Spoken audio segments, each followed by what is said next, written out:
ወቅታዊ 3 መረጃዎች ያላፋት ዝማሬ የማያልፍ መስሏችሁ እሪ ያዙኝ ልቀቁ ያላችሁ ሰዎች ያላፋት ዝማሬ የማያልፍ መስሏችሁ እሪ ያዙኝ ልቀቁኝ የምትሉ የተኛውን ጉዳይ ነው ጀምረን የጨረስነው ስል ቴዶ ዘሩፋኤል ተናገረ። በደንብ እንድትገመግሙ የሚያደርግ አንድ ነገርን ማለት እንሻል።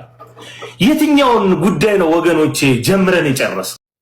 ያላፋት ዝማሬ እንዳይካሄድ የቆሙ ያላፋት ዝማሬ ፕሮግራም እንዳይካሄድ የቆሙ የመልእክት ለተዋሕዶ ልጆች ነው እንዴ? ምንድነው የሚቆመው? ምስጋና ቤተ ክርስቲያኗ ለጠቅላይ ሚኒስትር ለዶክተር አብይ ትጸልያለች ሲሉ አቡነ ሳዊሮስ ገለጹ። ቤተ ክርስቲያን ለዶክተር አብይ አህመድ ትጸልያለች ሲሉ አቡነ ሳዊሮስ ገለጹ። ውድና ክቡራት ቤተሰቦቻችን ይህ 16 ሚዲያ ነው። እኚህና የመሳሰሉትን ቪዲዮዎችን ከእናንተ ጋር ዛሬ አብረን ሪያክት ስለምናደርግ እናንተም እስከ መጨረሻው በመከታተል ላይክ እና ሼር እያደረጋችሁ ለሞላ ዓለም እንድታደርሱ በልዑል እግዚአብሔር ስም እያሳሰብኳችሁ እንደዚህ አይነት ጠቃሚ ቪዲዮዎችና ወቅታዊ ጉዳዮችን በየቀኑ ወደ እናንተ ስለምናመጣላችሁ ቻናሉ ሰብስክራይብ በማድረግ ቤተሰብ ይሁኑ። ሀሳብ አስተያየታችሁን ኮሜንት ላይ አስቀምጡልኝ። ቀጥታ ወደ ዛሬ ቪዲዮአችን እንሄዳለን። አርሲ ላይ ዛሬ ማለት ነው አርሲ ሮቤ 6 ኪሎ ሜትር ወጣ ብላ ያለች አኪያ የምትባል ቦታ ላይ 5 የአንድ ቤተሰብ አባላት በማሳ እየወቁ ባለበት ሰዓት ላይ ሙሉ ለሙሉ ተወስደዋል። እስካሁን ድረስ የተባለ ነገር የለም፣ የተጠየቀ ብርም የለም። 5ቱም የአንድ ቤተሰብ አባላት ነበሩ። ሁለተኛ ትላንትና በጀጁ ወረዳ ዱሌ ቀበሌ ላይ የደረሰኝ መረጃ ነው። በጀጁ ወረዳ በዱሌ ቀበሌ የዛሬ ወር አካባቢ የተወሰዱ 5 ኦርቶዶክሳውያን ነበሩ። ከ5ቱ መካከል 4ቱ ተመልሰዋል። ያልተመለሰው አንድ ነው። የተወሰዱት 5ቱ ደምሴ በፈቃዱ፣ ቡዛየው ባዩ፣ በቀለ ንጉሴ፣ አቢቲ አሰፋ፣ ታምሬ ተሾመ የተባሉት ግለሰቦች ብር የተጠየቃቸውን ብር ከፍለው ተመልሰዋል። ሌሎቹ አንደኛ ያልተመለሰው ቡዛየው ባዩ የተባለው ሰው አልተመለሰም። 4ቱ ግን የተጠየቁትን ክፍያ ከፍለው ተመልሰዋል። እንግዲህ ይህንን መረጃ ሲጠይቅ ሰው ብር የሚያስፈልገው ከሆነ ባካችሁ ጠይቁልንና የሚሰባሰብ ከሆነ እንዲሰባሰብ ብየዋለሁኝ። እስካሁን ድረስ ምላሽ አልሰጠኝም፣ የተጠባበኩኝ ነው። ሶስተኛ ጉዳይ ከወለጋ ጋር በተገናኘ ነው። ባለፈው አንድ ጉዳይ አንስቼ ነበረ። ወለጋ ላይ የተገደሉት 2ቱ ካህናት ቤተክርስቲያን ውስጥ በማህበር ተመስርተው ያሉ ወለዱ ካቦታ እንደሆኑ በማስረጃ አቅርቤ ነበረ። በጣም ብዙ ጥያቄዎችና ክስ ቀርቦብኛል። ከዛ ጋር በተገናኘ እንግዲህ የመንግስት ታጣቂ ፖሊሶች 11 በዚህ ጉዳይ ላይ የተጠረጠሩ የወለዱ ካቦታ የማህበሩ ካህናትና አባቶችን አስረዋል። ለምን የሚለውን ነገር ከፈለጋችሁ ለማወቅ ከፈለጋችሁ ዩቲዩብ ላይ ገብታችሁ በሰፊው ዳስሻለሁ። ለምንድነው እነኚህ ካህናት ታሰሩት?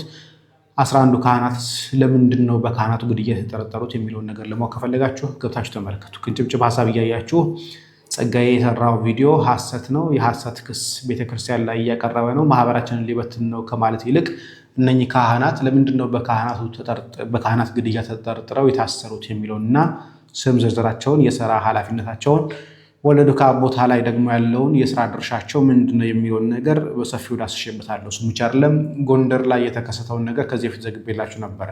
ጎንደር አስተዳዳሪው ቤተክርስቲያን እያራቆትና ለታድሶ መንገድ እያመቻቸ እንደሆነ ገልጬላችሁ ነበረ። በዛ ምክንያት ቤተክርስቲያኗ ምላሽ ሰጥታለች። ጎንደር ላይ ያሉት አካላት ያንንም አብነት አድርጌ የሰጠሁት ሐሳብ አለ፣ ገብታችሁ ማየት ትችላላችሁ። ሰላም ሚኒስቴር ከሪም ከእናንተ ጋር ቸርቁ። ያላፋት ዝማሬ የማያልፍ መስሏችሁ እሪ ያዙኝ ልቀቁኝ የምትሉ አንዳንድ ግለሰቦች በእውነት ያላፋት ዝማሬ ተዘመረም አልተዘመረም ነገ ያልፋል፣ ተነጎዲያ ደግሞ እንተያያለን። ዛሬ ለአርሲ ኦርቶዶክሳውያን ተቆርቁራችሁ እንዳለቀሳችሁት አልቀሳችሁ ተዘልቁ ይሆን? እንተያያለን። በጣም ያሳዘነኝ ደግሞ ከዚህ ቀደም የአርሲ ኦርቶዶክሳውያን በግፍ ሲገደሉ ሲጨፈጨፉ ደማቸው እንደ ጎርፍ ሲጎርፍ ትዝ ብሏቸው አንድ ቪዲዮ ያልሰሩና ድምጽ ያልሆኑ ሰዎች ሁሉ ዛሬ ያላፋትን ዝማሬ ምክንያት አድርገው ቤተክርስቲያን ላይ እንደ መዥገር ተጣብቀው የራሳቸውን የግል አጀንዳ የሚያራምዱ አንዳንድ ግለሰቦችን እንደማየት የሚያሳምም ነገር የለም። ከሁሉም በላይ ደግሞ ለእውነተኛ ቤተክርስቲያንና ለክርስቲያኖች የሚጮሁትንና የሚያለቅሱትን ድምጽ የሚሆኑትን ወንድሞችንም ድምጽ ይዛችሁ ገደል መግባታችሁ እጅጉን ያሳዝነኛል። ነገ አልፎ እንተዛዘባለን። ይህ ቪዲዮ ለታሪክ ይቀመጥ። በደንብ እንድትገመግሙ የሚያደርግ አንድ ነገርን ማለት እንሻል።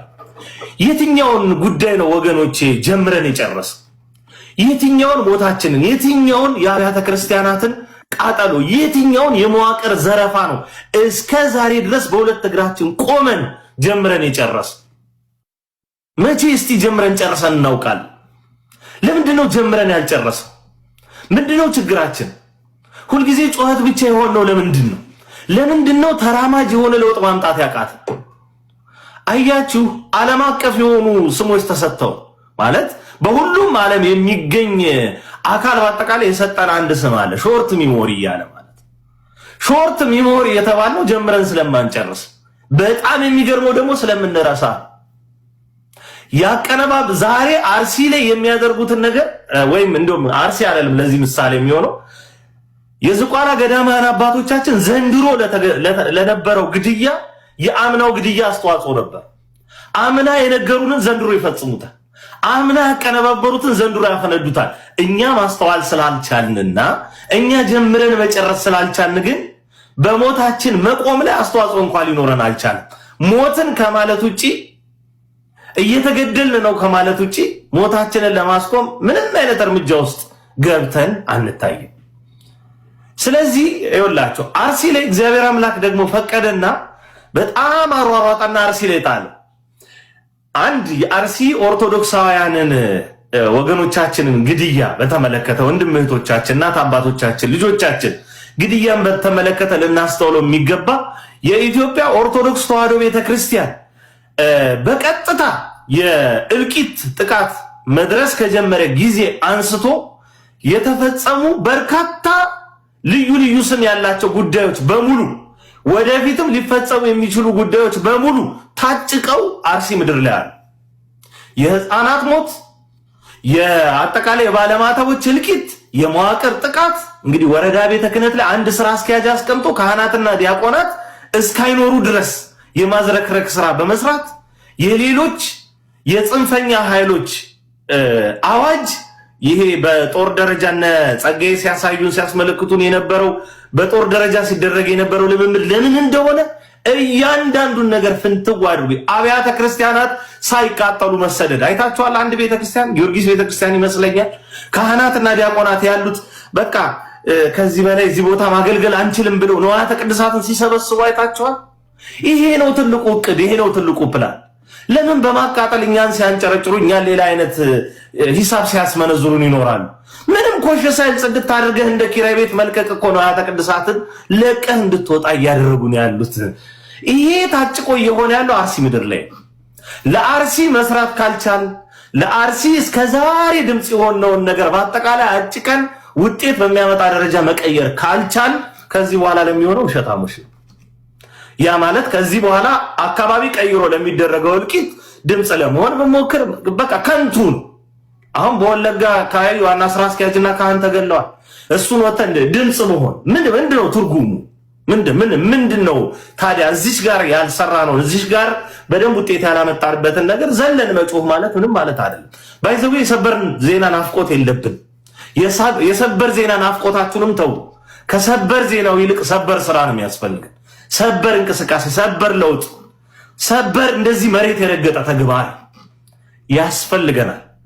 በአርሲ ምድር ላይ እየተደረገ ያለውን ነገር በዚህ ደረጃ የተከታተልንበት መንገድ በዚህ ያህል ደረጃ ውጤት እስኪያመጣ አርሲ ያልንበት ቅጽበት በሌሎች አጋጣሚ ተደርጎ አያውቅ። ባይዘው ጎበዝ የሆነ ሰዎች አንቀይጥ ከምንም ነገር።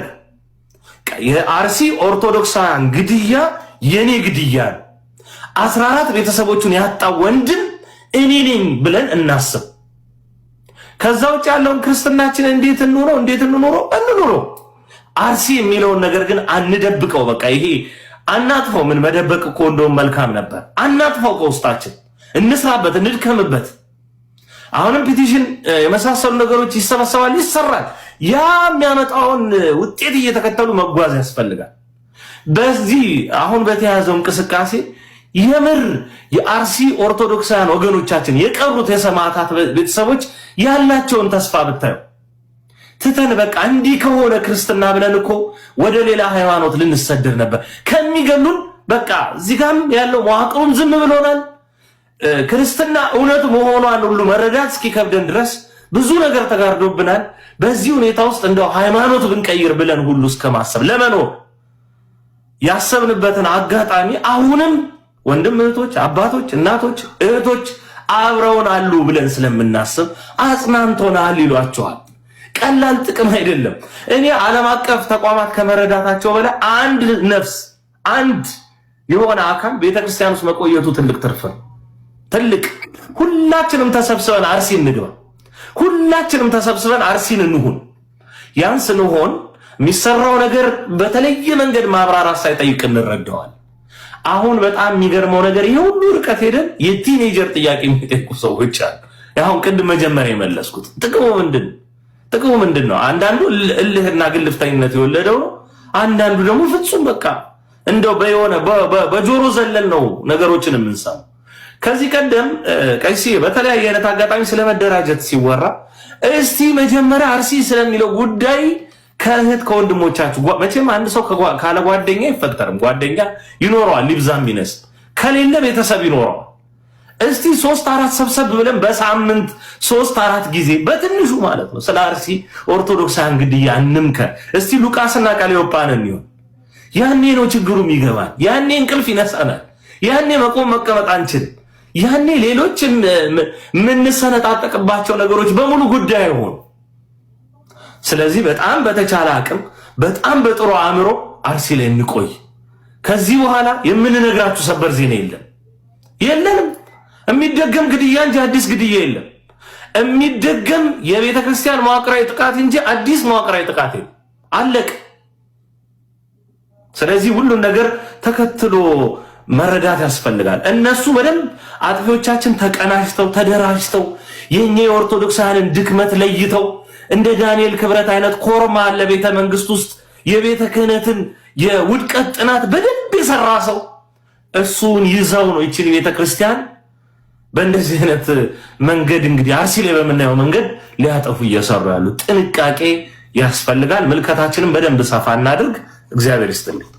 አላፋት ዝማሬና አርሲ ላይ እየተገደሉ ያሉ ኦርቶዶክሳውያንን ምንድነው የሚያገናኘው? ሰሞኑን እያራገባችሁት ያለው ነገር ጥቁር እንልበስ እንዴት ነጭ ልበሱ ትሉናላችሁ ምናምን። አንዳንድ ከውጪ ያሉ ሰዎች ለቤተክርስቲያኗ የሚያስቡ መስለው ወሬ ሲያራግቡ እየተቀበላችሁ እዚህ ደግሞ እያራገባችሁ ያላችሁ ኦርቶዶክሳውያን ምን ሆናችሁ ነው? በእግዚአብሔር አረ እናስብና አገናዝብ። ሲጀመር በዚህ ዓመት ነጭም ልበሱ ምንም አንድ ጋዜጣዊ መግለጫ የሰጡት ነገር የለም። እዛ ከሀገር ውጭ ያሉ አካላት አንዳንድ አካላት ከዛሬ 2 ዓመት በፊት ትዝ ይለኛል እንዴት ሀገራችን ጦርነት ላይ ሆና ይህንን ነገር እንዴት ያዘጋጃሉ እያሉ ሲነቅፉ የነበሩ ሰዎች ናቸው አሁን እንደዚህ እያሉ ያሉት። ግን በሰላም አለፈ። እግዚአብሔር ይመስገን ጦርነቱን ትንሽም ቢሆን ቀንሶልናል። የሚዲያ ሽፋን በሚያስፈልገን ሰዓት እንዴት በመዝሙር ልታረሳሱ ነው ምናምን። ማን ይህንን አለ? በየቀኑ እኛ እየመጣን ዛሬ ይህን ያህል ሰው ሞተ፣ አርሲ ላይ እንደዚህ ተፈጠረ እያለን ድምፅ ስንሆን አስጠልተናችሁ ስክሮል እስከማድረግ ደረጃ የደረሳችሁት ወይ ይሄ ልጅ መጣ እያላችሁ ታሳልፉን የነበረው እንተዋወቃለን እኮ። አሁን አንዳንድ አካላት እንደዚህ ሲሏችሁ መታችሁ እንዴት እንትን እንለብሳለን ጥቁር ነው የምንለብሰው እንዴ? ለምን እርቃንህን አትሄድም? ማንም እኮ የከለከላችሁ ሰው የለም። ቢቻላችሁ ነጭ ልብስ ልበሱ፣ ያላችሁን ጽድት ያለ ልብስ ለብሳችሁ በቃ እንደዚህ ነው የተባለው። የዛሬ ዓመትም የዛሬ 2 ዓመት ምን አገናኘው አሁን ከምትሉት ነገር ጋር? ብቻ እያገናዘባችሁ እሺ። አንዳንድ ኦርቶዶክሳውያን አገናዙ። ማርያምን ማንም እየመጣ እንደ በግ አይንዳል። እስቲ እናገናዘብ። ምንድነው አሁን የሚያገናኘው ነገር? ድምጽ መሆን ከፈለክ ይቻላል እንዴ? እንደዚህው ካሜራ እንደታቆ ድምጽ መሆን ይቻላል። ብቻ አስቡ። የአእላፋት ዝማሬ ፕሮግራም እንዳይካሄድ የቁም የመልእክት ለተዋሕዶ ልጆች ነው እንዴ? ምንድን ነው የሚቆመው? ምስጋና፣ እግዚአብሔርን ማክበር፣ ማወደስ፣ ጸሎት እኮ ነው መዝሙር። መሰባሰባችን እኮ ትልቅ ነገር ነው።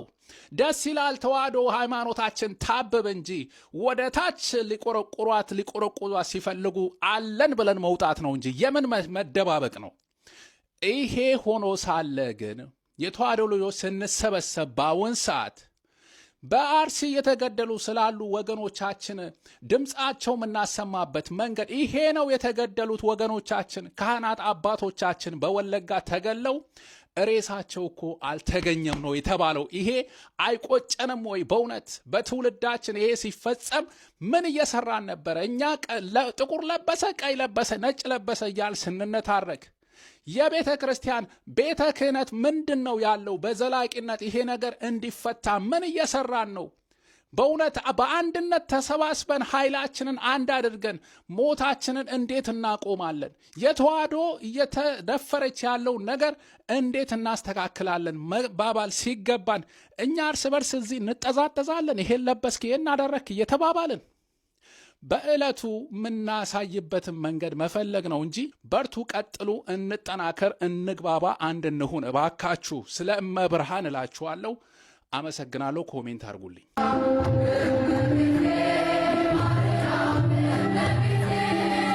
ስለ አእላፋት ዝማሬ ምን ታስባለህ የሚል ጥያቄ በውስጥ በኩል በተደጋጋሚ ይመጣልኝ ይገኛል። ኦኬ፣ ስለ አእላፋት ዝማሬ ማስባቸው 3 ነገሮች ናቸው።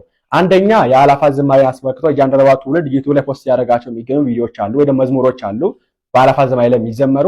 በእነዚያ ዝማሬዎች መሃል ቢያንስ 1-2 መዝሙር ቤተክርስቲያን ችግር ውስጥ እንደምትገኝ የሚያሳይ መከራ ውስጥ እንዳለን የሚያሳይ መዝሙር ፖስት ይደረግልን። ሁለተኛ ደግሞ በኦርቶዶክሳውያን ጭፍጨፋ ላይ የተጎዱ 2 ህፃናት አሉ።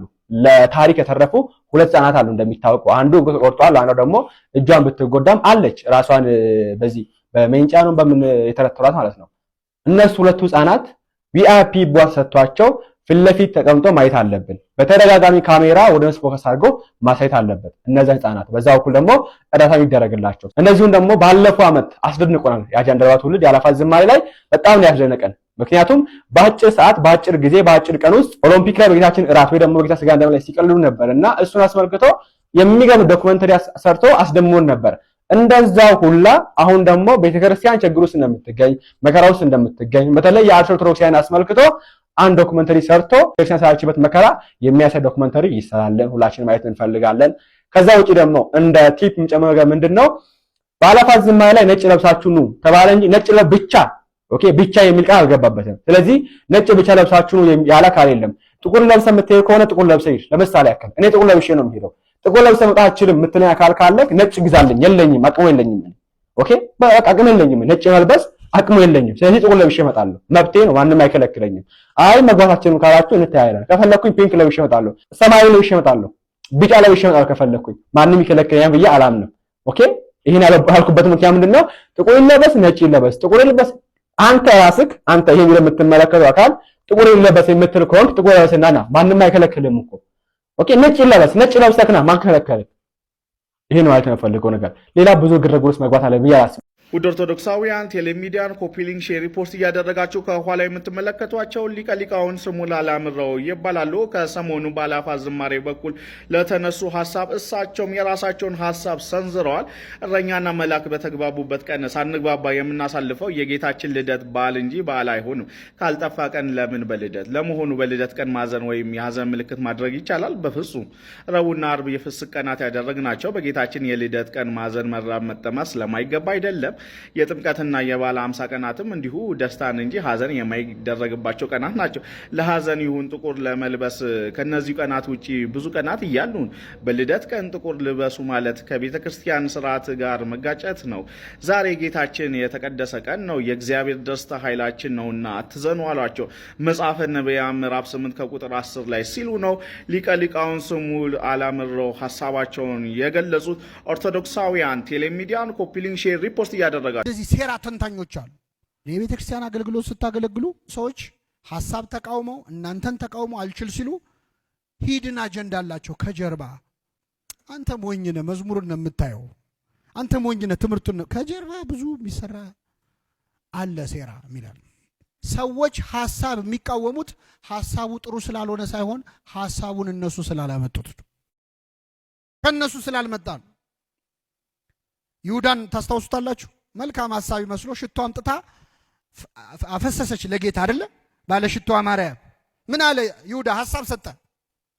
ይህ ሽቱ ለድሆች ቢሰጥ ይጠቅም ነበር አለ። ግን ለድሆች አስቦ አይደለም። ጥሩ ሐሳብ ነው ያቀረበው፣ ነዳያን ይረዱ ነው ያለው። ግን ለድሆች አስቦ አይደለም። ብዙ ጊዜ ሐሳብ የምንቃወመው ሐሳቡ መጥፎ ስለሆነ አይደለም። ወደ ኦርቶዶክሳውያን ቴሌሚዲያን ኮፒ ሊንክ ሼር ሪፖርት እያደረጋችሁ የኤፍሬም እይታዎች ደግሞ ይህንን አጋርቶናል። ጠፍተዋል ሲሉም በስተን ባለም አደባባይ የምንታይበት ልብሳቸውን አጥበን በበጉ ደም በነጹ ቅዱሳን ምሳሌ ነጭ ለብሰን ለምስጋና የምንቆምበት ቀን ነው ሲል ነው የኤፍሬም እይታዎች ይህንን ያጋራን። ኦርቶዶክሳውያን ቴሌሚዲያን ኮፒ ሊንክ ሼር ሪፖርት እያደረጋችሁ ቤተ ክርስቲያን ለዶክተር አብይ አህመድ ትጸልያለች ሲሉ አቡነ ሳዊሮስ ገለጹ። የኦርቶዶክስ ቤተ ክርስቲያን ለጠቅላይ ሚኒስትር አብይ አህመድ አሊ ሳትጸልይ ውላ አድራ አታውቅም፣ ትጸልይለታለች ብለዋል አቡነ ሳዊሮስ። አክሎም ኢትዮጵያ በዘመኗ እንደ ዶክተር አብይ አህመድ ያለ መሪ አግኝታ አታውቅም ያሉ ሲሆንም በእጅ የያዙት ወርቅ እንደ መዳብ ይቆጠራል እንደሚባለው ተረት ሆነና ነው እንጂ ለመሪያችን በየእምነታችን ነጋ ጠባ መጸለይ አለብን ሲሉም ተደምጧል አቡነ ሳዊሮስ። የዛሬ ቪዲዮ ይህን መስል ነበርና በቪዲዮ እንድትጠቀማችሁን አዳዲስ መረጃዎች እንዳገኛችሁ ስለማልጠራጠር ላይክ በማድረግ ጨርሱልኝ። እንደዚህ አይነት ጠቃሚ ቪዲዮዎችን ወቅታዊ ጉዳዮችን በየቀኑ ወደ እናንተ ስለምናምጣላችሁ ቻናሉን ሰብስክራይብ በማድረግ ቤተሰብ ይሁኑ። ሀሳብ አስተያየታችሁን ኮሜንት ላይ አስቀምጡልኝ።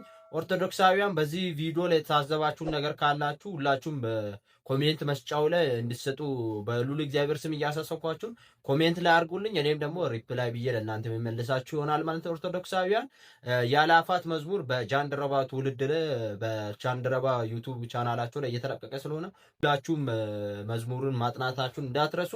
ይሄ ወቅታዊ ጉዳይ ነው። ያለአፋት መዝሙር ሲያልቅ ደግሞ ሌላ አጀንዳ ይመጣል። ኦርቶዶክሳውያን እርስ በራስ ባንጣላ ውስጥ ላይ ያለውን ነገር በውስጥ መስመር ምንጨርስ ወደ ሚዲያ ባናመጣ መልካም ይሆናል ብዬ ገምታለሁ ማለት ነው። ኦርቶዶክሳውያን ኢትዮጵያ ሀገራችንን ሰላም ያደርግልን። በሌላ ቪዲዮ እስከምንገናኝ ቸር ቆዩ።